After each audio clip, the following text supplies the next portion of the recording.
they don't get that. Right. I learned that from a guy who was a doctor that I used to play. I used to play semi-professional darts. Right. And we had a guy, and we just called him Dr. Bob. Right. And he was on the dart thing. Right.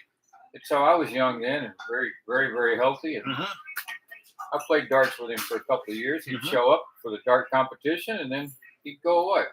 And so one day I said, Dr. Bob, are you a real doctor? And he goes, oh, yeah.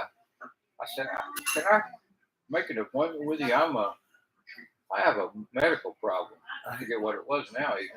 And he goes, oh, no. He says, I'm not that guy. Oh, yeah. He was. He was a director of internal medicine at the University of Texas Medical School. Right. But he says, I don't see patients. Right. He says, I train doctors. Right. He says, I help thousands and thousands and thousands more people by graduating 30 doctors a year than being a doctor myself. Exactly. Yeah. So yes, that's the way to do it. And so that's what that and also it will allow me, if I can living on the same location where this happens. Right. I don't have to travel to work. Right. And as I get older and older, hopefully I'll get quite a bit older. Right. I worked with a guy named Francis Whitaker. Right. You may not have ever heard of. Okay. Francis Whitaker had a blacksmith shop in Colorado, and he did the same thing. And he was about 90 when he died. And that was I worked with Francis a little bit. So did you think about the West? Because I would say the West, in a lot of ways, would be. No, you don't like the West. It's overloaded with it out there. Okay. It's right. I hear you. And you're right. There's nothing like that here. So there's a lot to be said for being the only guy doing it. Well, I met a guy who was doing it out at the Daniel Boone Birthplace State Park. Right. Was he doing the same kind of? They brought him all the way from Nashville to do it. Right. So you went and looked at Nashville. What did you think of Nashville? My dad was a musician. I didn't think much of it. And it was the same thing. Do you have a degree in that? No. I have documented 25 years of museum experience. Right. Well, we need somebody with a degree, which means they know nothing. Right. I know it very well. Right. But so the thing is so that's what they're looking for. Someone that knows nothing. You see, Francis Whitaker. Grab these things right here. That'll help me out a little bit. Yep. Go for it, babe. You want that cream, don't you? Nah. No? No, you leave me one. Leave you one. All righty. Are y'all good otherwise? Oh, yeah. Okay. We'll get this. We're just chatting. Okay, that's fine. So Francis Whitaker, when he died, he was in Colorado. Okay. I can't remember if he was in Breckenridge or exactly where he was. Because when I worked with him, he always traveled. I worked with him in Rhode Island. I worked with him in Mystic, Connecticut. I worked with him in Galveston, Texas. As a blacksmith or as a blacksmith? He was a blacksmith. He was known as the Dean of American Blacksmiths. Holy moly. Okay? When he died, to give you an idea of the far-reaching effects he had in the world of blacksmithing and whatever, his obituary in the New York Times Holy moly. was 2.5 pages. Yes. Full pages. Right.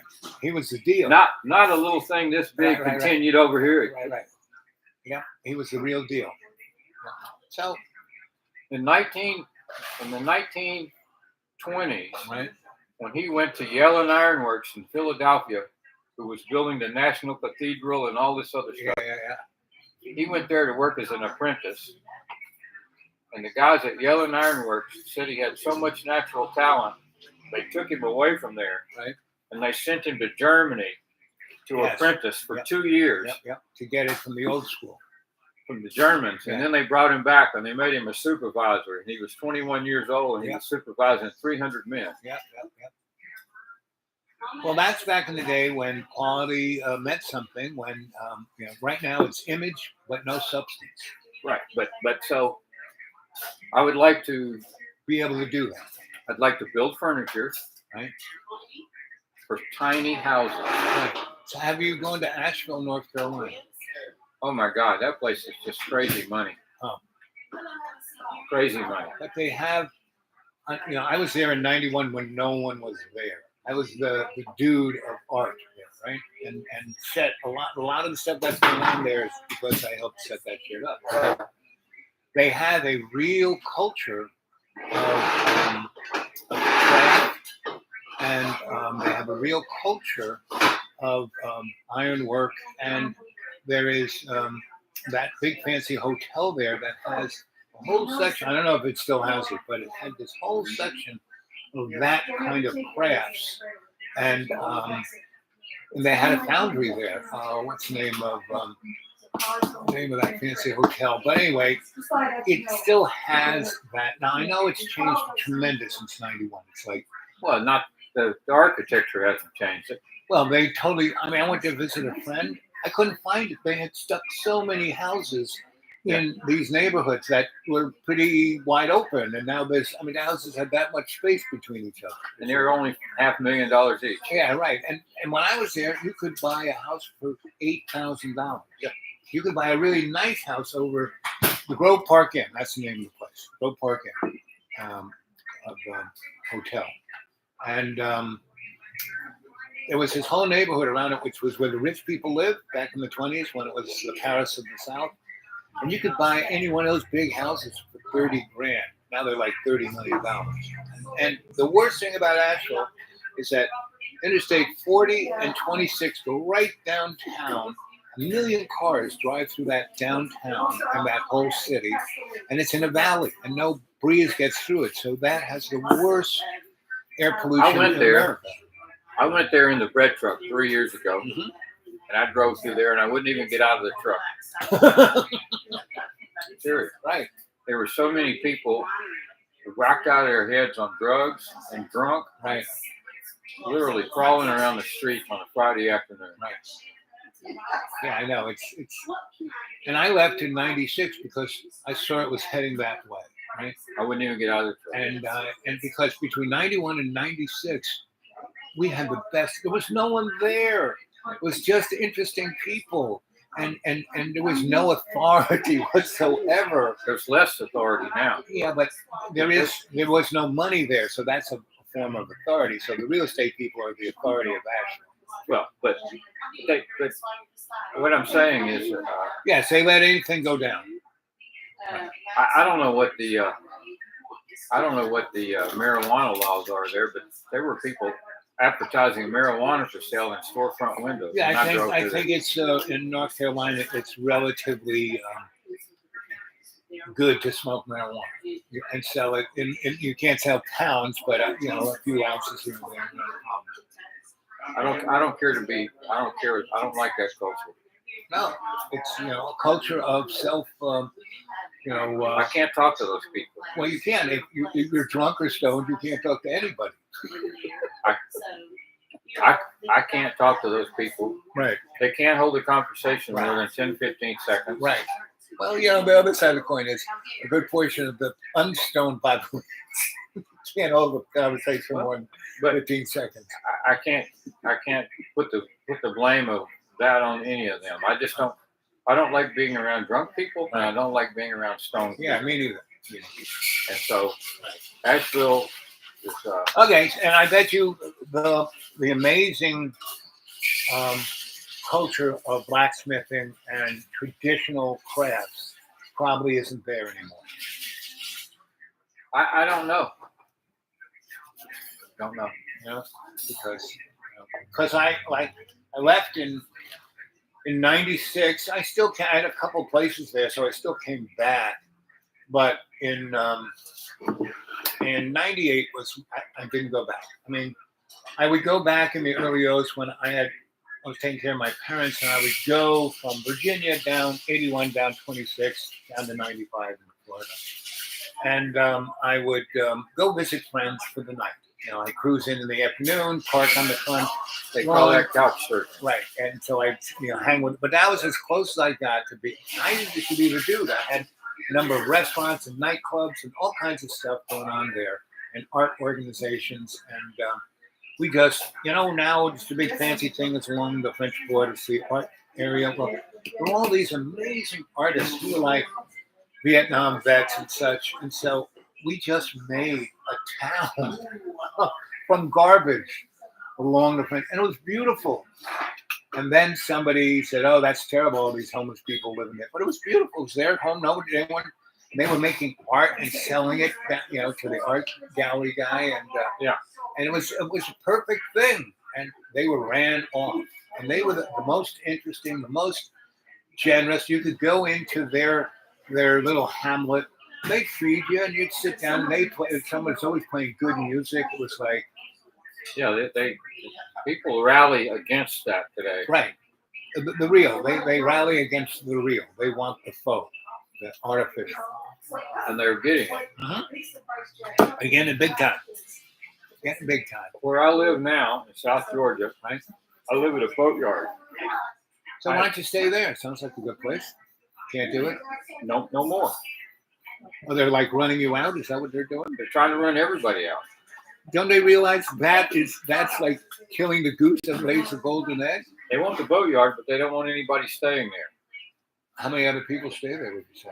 Probably 8 or 10. But that's not a lot. It's not like They don't want it. I mean, I don't know. If How you long- got, how you long- got a couple of minutes, I can explain yeah. it to Explain you. it. But how long? First of all, how long you been there? 9 years. So man, that's almost eminent domain. But here's the deal. Here's the deal right now. Right. Is the times have changed considerably. Right. You know what domicile is, right? Yeah. Okay. There's a big, huge government push, kind of under the radar, Right. for people who have domicile. Right. People who don't understand domicile Yes. don't understand it. Period. It's called prison, basically. They don't get it. People who have never had a problem because of domicile Right. don't get it. So explain what the problem is.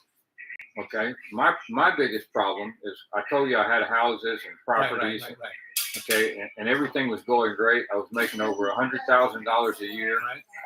as a sole proprietorship. Right. I had contracts with the United States Navy. I had military clearance, Right. and I was doing my other thing. Right.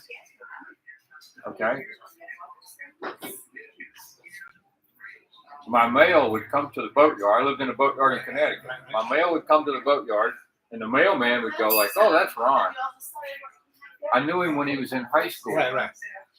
He would just throw the letter in the mailbox. It was for the boatyard, Right. which is a business address. Right. So why don't you get a post office So box? I had a post office box. Okay. But junk mail would come to the boatyard address was affiliated with the post office box address, so junk mail would come to the. My military clearance was through the Coast Guard, Right. which is now the Department of Homeland Security. Security. Yeah. Right. So my mailman goes on vacation, Right. and the new mailman gets this letter, and he goes, "Ron Anderson." He can't. Figure it out. He doesn't know. He returns the letter. Right. He doesn't know it should go to the He post returns office. the letter. He doesn't know it should go to the post office box. No, it doesn't have P.O. box on it. It has the street address. So now, because the Patriot Act Right. with the Sunset Clause laws are coming into effect, Right. that letter goes into the cannot be delivered pile. Right. And then they start looking at it. And so then they cancel my military clearance Right.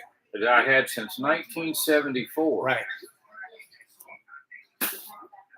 So that undeliverable mail has to be signed off by the postmaster. Right. So the postmaster says, "Oh, he doesn't have And a address. legitimate domicile." Right.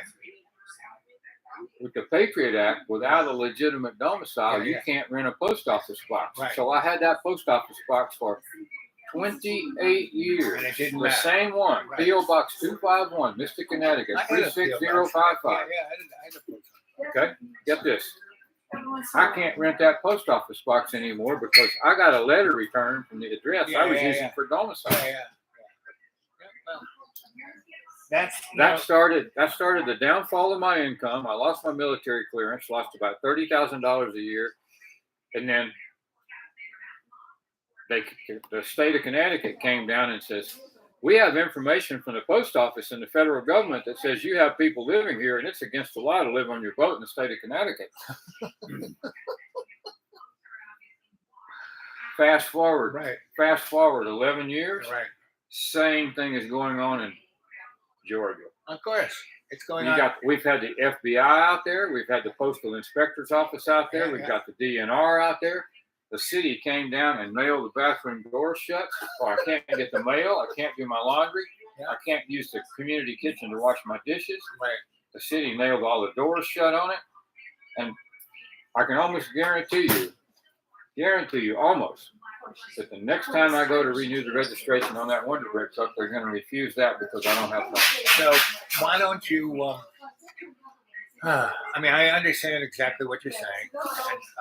And, so I had, I was a traveling guy, and but the that was people I before the worked Patriot for, Act. well, because people I worked for, it, there's always a way to get it to slide, right? And so These things right here, right, yes. they've taken the slide out of it. Right. Now, this is true. We live in a digital world, and that's true. And the interesting thing is that all through history, we're just doing the same thing over and over again. And so we've had similar, maybe not exactly that box, but similar things of that nature cause the same thing to occur, and that's called control, right? So they're just trying to squeeze the control on everyone, and so the beauty of this with inside the human thing is this thing called unexpected consequences. And whenever they do stuff like this, there's always this unexpected consequence, which actually works out okay for humanity. It may be a little messy in between, but it works out, and it'll be interesting. So guys like us, I'm a little bit older than you are. I'm in my mid-70s. I'm 70. Yeah, I'm in my. So, but we're in the same generation. So I remember the 50s. I remember the 50s, and I remember the 60s. I was a teenager in the 60s. 70s, I was in my 20s. Yep. And I was involved in all kinds of things, and I had a foot in both worlds. I was being brought up to be a Catholic priest, a rock apprentice for the Pope, and I was involved in social need, hungry people, and my whole life has been that. And I have seen this happen time and time again. Now we're coming to a larger version of that, of this interesting consequence, right? It's going to be, and the morons who think they're in charge, they're not in charge. Well, They're see, petty bureaucrats. I want to let them think so, but see, they're putting the pressure on me. So my response to this is to find me this small little enclave of an acre of land or so, Right. Well, this is where I can be left alone. So come visit on Friday and take a look at it. Like I said, it's something we can work out, no problem. So we'll see how that goes. So I want to give them what they want. Right.